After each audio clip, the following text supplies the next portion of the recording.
Workspace structure. Creately's workspaces are designed to help you and your team stay organized, collaborate efficiently, and manage content across projects. A Creately workspace is like a virtual office. It's your central hub for organizing projects, documents, and teams.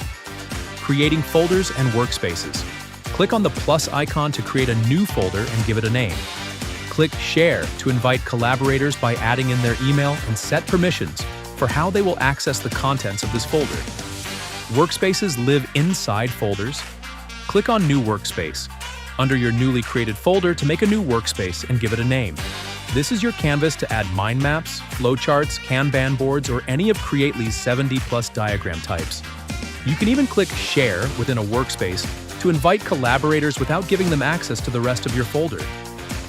Teams and permissions. When you invite teammates to a specific folder or workspace, you can customize the level of permissions they will have. You, as the workspace owner, will have full access to everything. Your invitees can be granted viewer, editor, or admin privileges when you add their email. You could even share the workspace with your entire organization or create a shareable link for anyone to access. Switching between workspaces. You may have been added to multiple departments, organizations, and shareable folders based on your collaborations. You can switch between them by clicking Folders on the top left corner of the Creately dashboard and using the Workspace Selector menu. Workspace settings and customization. From inside a workspace, select Workspace options to move the workspace to a different folder, duplicate it or delete it.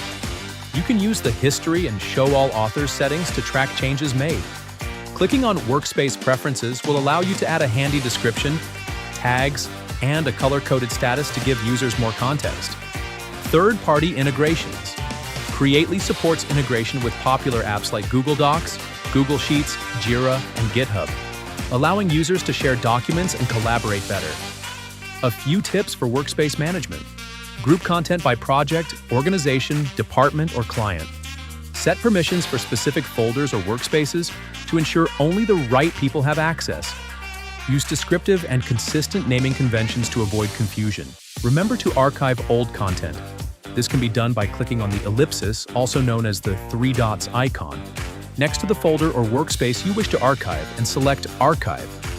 You can even restore your archived content at a later time from the archived folder if you wish to reuse them.